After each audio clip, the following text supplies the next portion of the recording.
Fala galera, beleza? Mexicano aqui, venho trazer mais uma aula de cálculo no nosso projeto, nosso curso de cálculo IR3.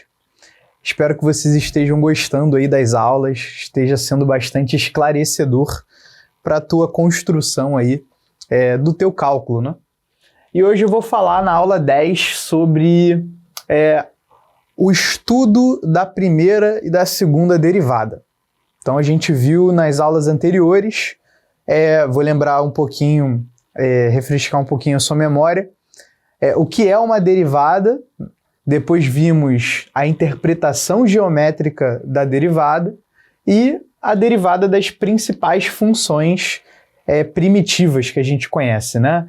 Função polinomial, função exponencial, logarítmica, trigonométrica, então função composta, inversa, vimos muitas funções diferentes e agora você já tem um arsenal de técnicas para poder derivar funções.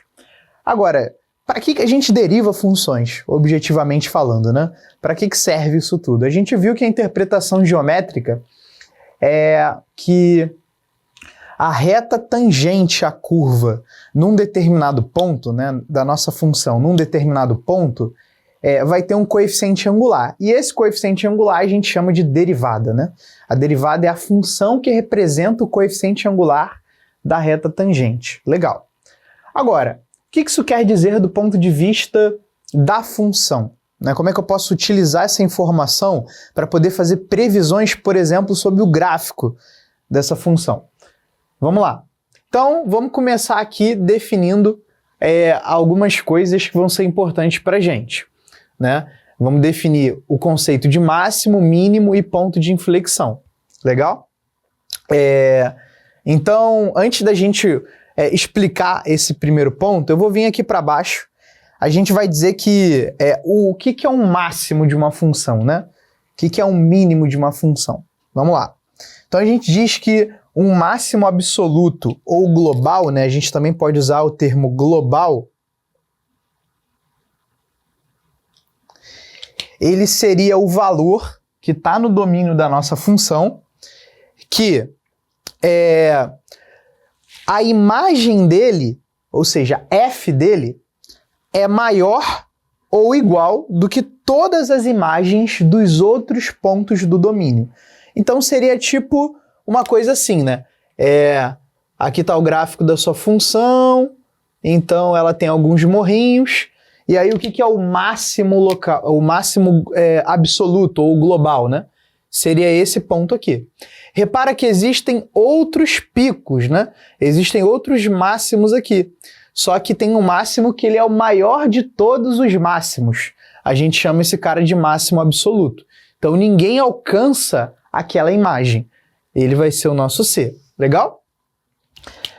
E a gente vai dizer que um ponto é mínimo absoluto ou global se e somente se a imagem dele for menor do que a imagem de todos os outros. Então, se você inverter essa brincadeira, a gente vai ter um vale muito fundo. E aquele mais fundo a gente chama de mínimo global ou mínimo absoluto, tá bom?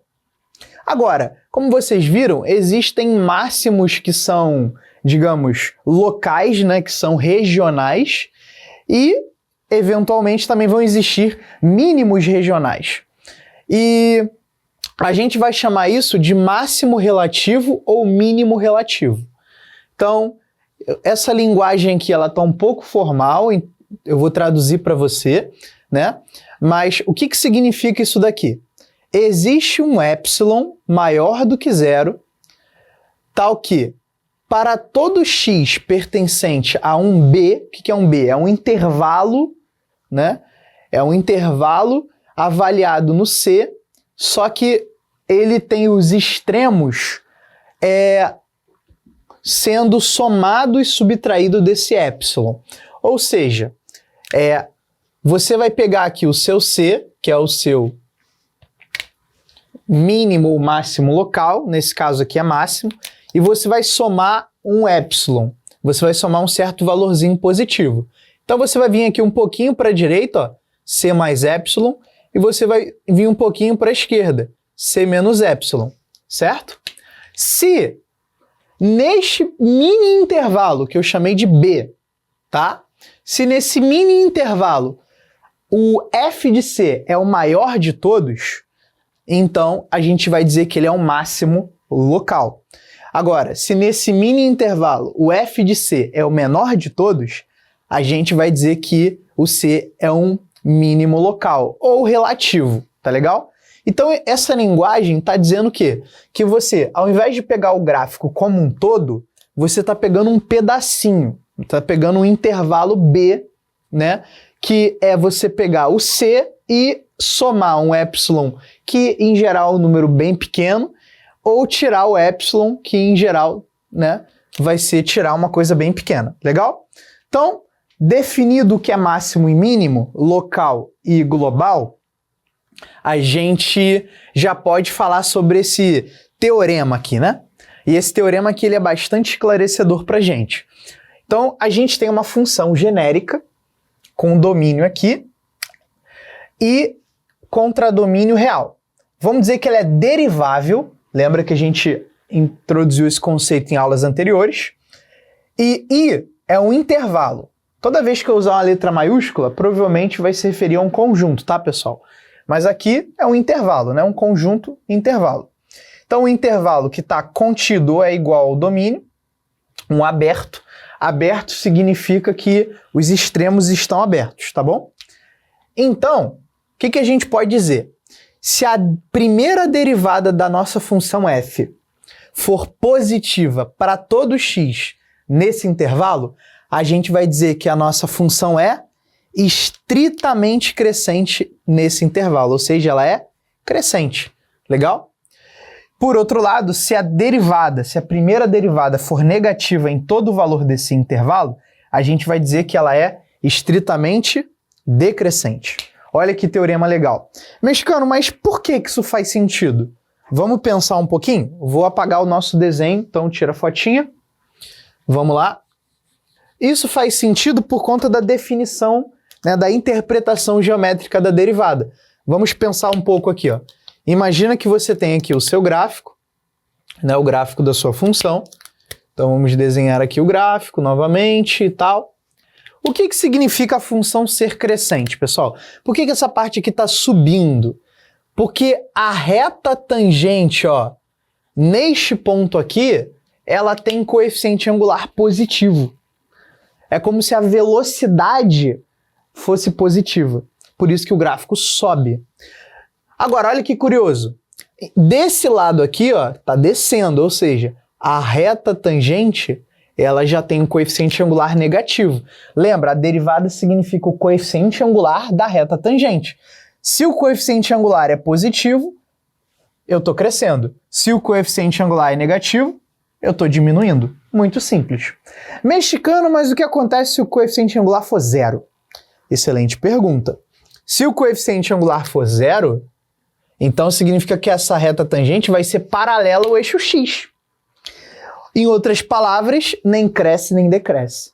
E se não cresce nem decresce, o que vai ser? Bom, provavelmente vai ser o quê?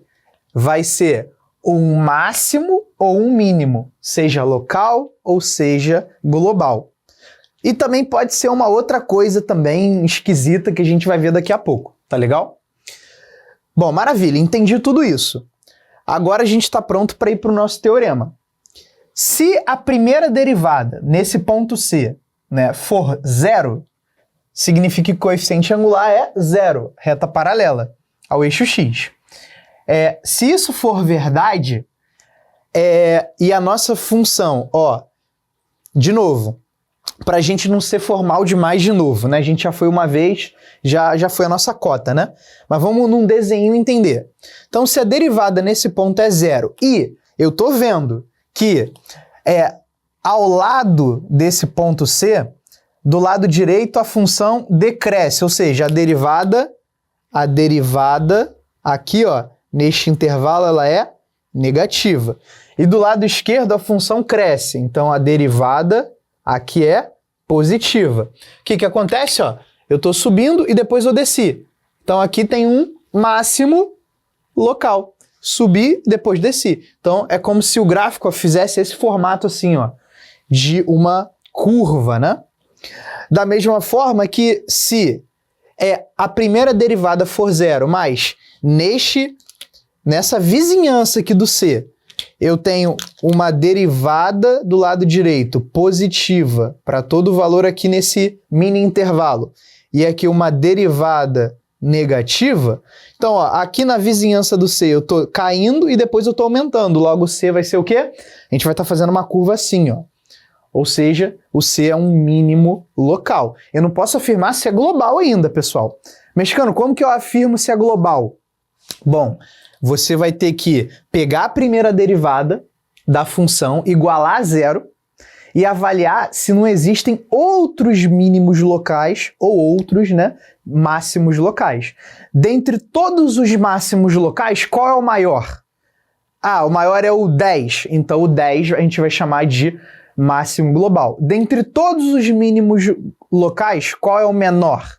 Ah, é o menos 8. Então o menos 8 vai ser o teu mínimo global, entendeu? Então você tem que fazer uma lista, né? Não tem muito como a gente adivinhar, tem que fazer essa listona, fazer a classificação de todos os zeros da primeira derivada e avaliar qual é o maior e qual é o menor, tá bom? Não tem muita dificuldade. Mexicano do céu, mas o que significa isso daqui? A segunda derivada tem que ser diferente de zero? Bom, exatamente. Porque se a segunda derivada é igual a zero, pessoal, a gente vai ver que nós teremos uma dorzinha de cabeça. Então, por enquanto, decora isso, né? Mas você já vai entender, né? Daqui a poucos minutos. Agora, se a primeira e a segunda derivada for zero, então a gente vai dizer que nós temos um ponto de inflexão. Uma coisa esquisita, lembra que eu falei? Mexicano, o que é um ponto de inflexão? Bom, um ponto de inflexão vai ser um ponto em que o gráfico da nossa função muda de concavidade. Mexicano, o que é uma concavidade? Já explico para você. Então, por enquanto, a única coisa que você sabe é que se a primeira e a segunda derivada for zero, que é diferente desses casos aqui, a gente vai ter um ponto de inflexão. Mas olha só, a terceira derivada, dessa vez, vai ter que ser diferente de zero. Ih, mexicano, tá ficando complicado. Ó, vamos lá. Se a primeira derivada for zero e a segunda não for, tu tem um máximo ou um mínimo, beleza? Se a primeira e a segunda forem zero, mas a terceira não for, aí tu tem um ponto de inflexão. Pum, decorou. Decorou? Mexicano, o que acontece se as três forem zero? Aí, meu amigo, você não tem nem o máximo, nem o mínimo, nem um ponto de inflexão. Mexicano, o que eu tenho então? Aí o estudo começa a se aprofundar. Aí você começa a entrar no estudo de singularidade, que é um negócio que, olha só que sorte, não cai na EFON e nem na escola naval. A única coisa que você precisa saber é, se as três primeiras derivadas forem zero, aí, irmão, você vai ter uma outra coisa. Mas você aprendeu com o mexicano, que é a singularidade, tá bom? Então, já eu explico o que é concavidade, o que é ponto de inflexão com mais detalhes. Então, vamos aplicar esse nosso teorema e essas nossas ideias aqui, nesses três exemplos. Vamos lá? Então, imagina que você tem uma função super clássica, a função x², que a gente sabe que é uma parábola, a gente sabe tudo dela, né? Ó, derivei pela primeira vez, deu 2x. Derivei pela segunda vez, deu 2. Opa, o 2 é diferente de zero. Então, eu já sei que essa função, ela tem o quê? Ela provavelmente tem máximo e mínimo, né? Porque a segunda derivada não deu zero, então tá tudo bem. Agora, vamos estudar o sinal de 2x? O sinal de 2x é fácil, né, pessoal? A raiz é zero, né? Porque 2 vezes 0 dá 0.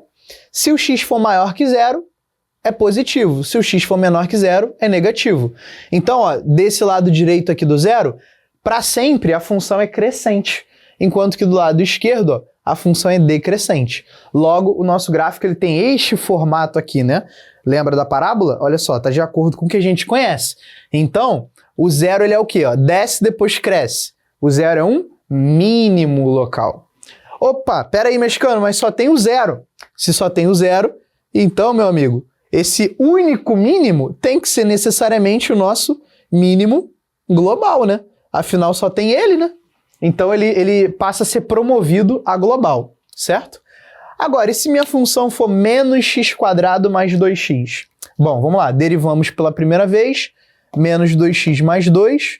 Todo mundo lembra de derivada polinomial, né? Se não lembra, volta nas aulas anteriores. Deriva mais uma vez, dá menos 2. Vamos lá.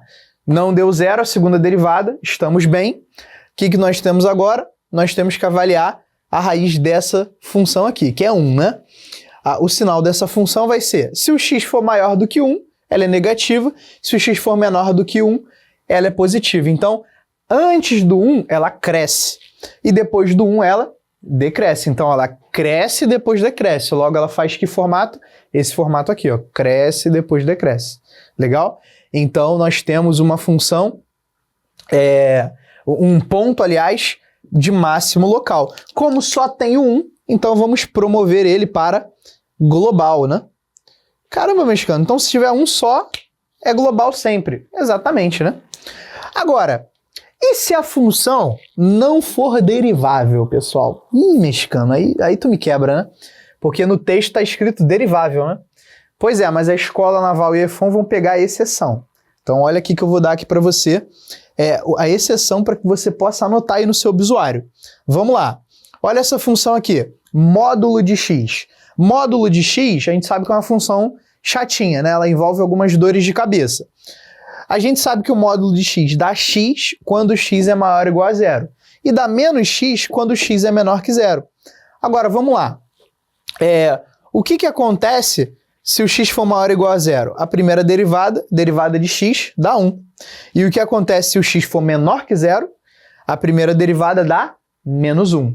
Mexicano, peraí, como é que pode, na vizinhança do zero, a derivada dar 1 e menos 1 ao mesmo tempo? Não tem como, certo? Ou seja, se eu for zero pela direita, se eu for zero mais, a derivada está dando 1. Se eu for zero pela esquerda, zero menos, a derivada está dando menos 1. Ou seja, lembra, os limites extremos não podem ser diferentes. Logo, essa função não é derivável em x igual a zero. Isso quer dizer que o x igual a zero, ele não pode ser máximo ou mínimo? Não, não, não. É aí que está a exceção. Não é porque ela não é derivável que significa que naquele ponto, que aquele ponto não possa ser um máximo ou mínimo. Legal? A gente não pode chegar a essa conclusão. Inclusive, para quem lembra do gráfico da função modular, a gente sabe que o x igual a zero, ele é um mínimo local. Como é que é o gráfico da função modular? Vocês lembram? É um Vzinho, né? Então, é um V assim, ó. Logo, ó, tá vendo? X igual a zero é o quê? É um mínimo local. Beleza? Vamos falar um pouquinho sobre concavidade. Então, antes de eu entrar de fato aqui no teorema, o que é concavidade? Basicamente, vai ser a quantidade de curvinhas ou morrinhos que a nossa função tem. Então, de forma bem informal. Então, a gente vai definir que se um morrinho ele tem um pico, se ele tem um ponto de máximo, local ou global, a gente diz que a concavidade está voltada para baixo. Então, vamos colocar aqui, ó, baixo. Enquanto que, se eu tiver um morrinho com um vale, né, na verdade, não é nem um morro, com um mínimo local, a gente diz que a concavidade está para cima. Então, são essas curvas que a nossa função faz. E se a gente parar para pensar, várias funções relevantes têm essas curvinhas, né? Por exemplo, vamos começar com as funções polinomiais. Não sei se você já parou para pensar, mas a quantidade de curvinhas que a nossa função polinomial tem, ela tem uma certa relação com o grau desse polinômio. Então, um polinômio de segundo grau, ele tem uma curvinha, né? Um polinômio do terceiro grau, ele tem, no máximo, duas curvas, né? Então, ou ele pode ter um mínimo e um máximo, ou um máximo e um mínimo, ou ele simplesmente é estritamente crescente ou estritamente decrescente com uma curva só, certo? Então, ou ele vai ter uma ou ele vai ter duas. A função do quarto grau, ou ela vai ter uma curva, ou ela vai ter duas, ou ela vai ter três, certo? Então a gente tem uma certa relação do número de curvinhas e o grau do nosso polinômio. Quem estudou isso bem a fundo foi o Newton, né? Mas não é esse o nosso objetivo, é só uma curiosidade. Agora, por que essas curvinhas são tão importantes? Porque elas vão ajudar a gente a ter uma noção de como que é o gráfico da nossa função, que vai ser um dos temas da nossa próxima aula, construção de gráfico. Então vamos lá. Imagina que você tem uma função cuja segunda derivada é positiva para todo x num determinado i, num determinado intervalo. A gente vai dizer que a função f tem concavidade para cima neste intervalo. E se a segunda derivada for negativa, for menor que zero, neste intervalo, então ela vai ter concavidade para baixo. Legal? Naquele intervalo. Beleza? Bom, a gente vai chamar C de ponto de inflexão se na vizinhança de C a concavidade muda. Então isso aqui é bem importante. A concavidade muda. Então lembra daquele teste da terceira derivada? Você não vai precisar se preocupar com aquilo, tá bom? Você vai ter apenas que se preocupar com essa definição aqui. Tá legal? Se a concavidade muda, se há uma mudança nesses de morro para vale ou de vale para morro, então a gente vai dizer que temos um ponto de inflexão. Por exemplo, se eu tenho aqui uma função y igual a x ao cubo, legal. Então eu sei que a primeira derivada é 3x². E a segunda derivada é 6x, né?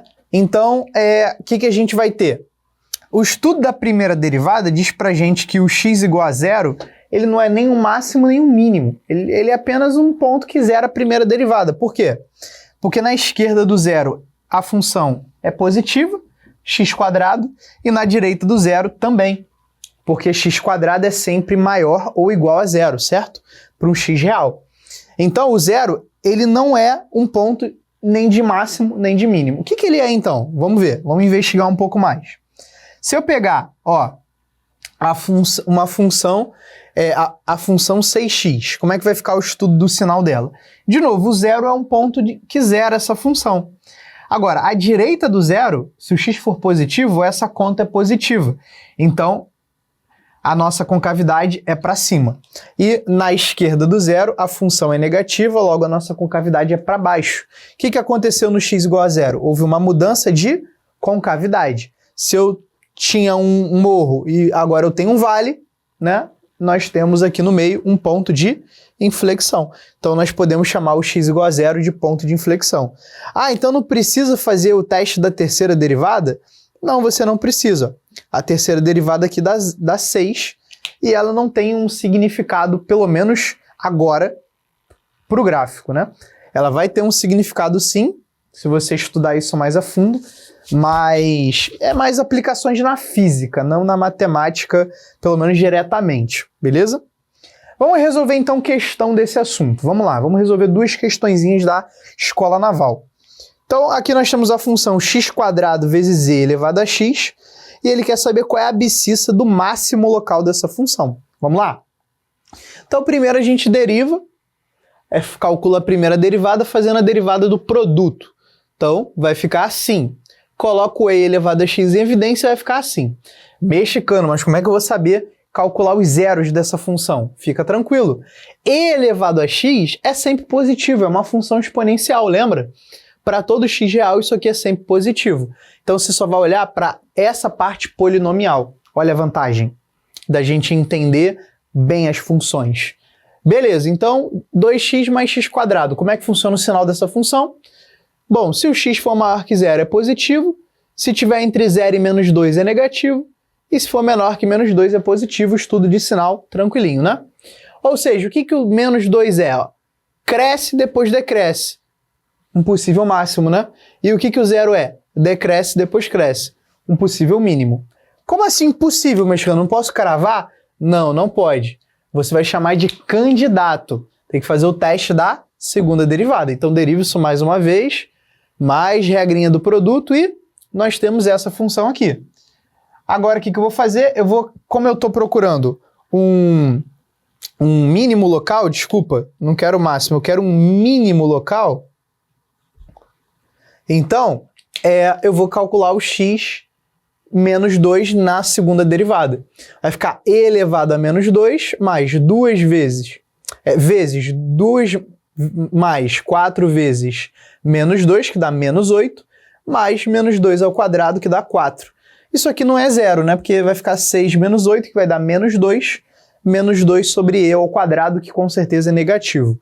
Então, não é zero. Se não é zero, se na segunda derivada não deu zero, logo podemos cravar. Agora sim, menos 2 é um mínimo, né? Que eu escrevi errado. Menos 2 é um mínimo local. Ou, como só tem ele, a gente pode promover ele a global. Beleza? Ó, agora uma questão um pouquinho mais robusta para a gente pensar. Vamos lá. A gente tem aqui uma função do quarto grau, 3x à quarta menos 4x ao cubo mais 5, e ele quer que a gente marque a alternativa correta sobre essa função. Então vamos lá. Primeiro a gente deriva primeira derivada. 12x ao cubo menos 12x quadrado, o que nós teremos? Nós teremos aqui 12x quadrado que multiplica x menos 1. Uma função fácil da gente avaliar o sinal, né? Então, o x igual a 1 vai zerar e o x igual a 0 também. Se o x for maior que 1, ela é positiva. Se for menor que menos 1, ela vai ser negativa. Com exceção, claro, do x igual a 0, que ela anula. Então, o 0, veja, ele não é um ponto de máximo nem de mínimo, porque ela decresce e depois decresce de novo. Agora, o 1 decresce e depois cresce. Ele é um possível candidato a mínimo, né? Então, vamos deixar aqui, ó, candidato a mínimo. Agora, o que eu tenho que fazer? Derivo mais uma vez. Vai ficar 36x quadrado menos 24x, coloca 12x em evidência, vai ficar 3x menos 2, e aí a gente tem uma função aqui do segundo grau tranquila, né? De avaliar o sinal. Ó, as raízes são 2/3 e 0, então a direita do 2/3 é positiva, entre o 0 e o 2/3 é negativa, e a esquerda do 0 é positiva. O que a gente percebe aqui, ó?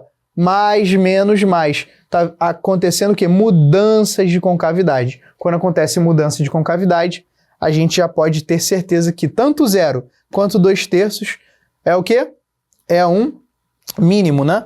Ué, não precisa escrever candidato? Não precisa fazer a terceira derivada? Não precisa. Por quê? Porque você já está vendo que houve uma mudança de concavidade, certo? Se não tivesse mudança de concavidade, entre a vizinhança do 0, o 0 não seria um ponto de inflexão, certo? Então, candidato a ponto de inflexão. Mas, na verdade, ele já é um ponto de inflexão. Eu não preciso me preocupar com o teste da terceira derivada. Legal? E aí, x igual a 0 vai ser um ponto de inflexão. O que a gente vai marcar? Ó, tem um mínimo entre menos infinito e 0? Não, né? O mínimo é 1. Então, falso. Vamos pular B aqui. F tem um máximo entre 0 e mais infinito? Não, essa função nem máximo tem. F é crescente de 0 a 1? De 0 a 1 ela é decrescente, então tô fora. É decrescente de menos 1 a 2? De menos 1 até 1 ela é decrescente, agora de 1 até 2 ela é crescente, então tô fora. Logo, F tem um ponto de inflexão entre menos meio e meio? Sim, o 0 é um ponto de inflexão. Então, gabarito letra B. Legal? Mexicano, então quando que eu vou ter que fazer o teste da terceira derivada? Nunca, você nunca vai precisar fazer, certo? Então fica tranquilo, você só precisa avaliar isso. Se o C é um ponto de inflexão, significa que na vizinhança dele a concavidade muda. O 0 tem isso, então ele é um ponto de inflexão. Assim como 2/3 também vai ser um ponto de inflexão. Beleza, pessoal? Então fica aí a nossa aula 10, tá? Na próxima aula nós colocaremos em prática tudo isso que a gente estudou hoje, só que com um pouco mais de profundidade, com o objetivo de calcular, né, determinar gráficos, né, desenhar gráficos de função. Beleza?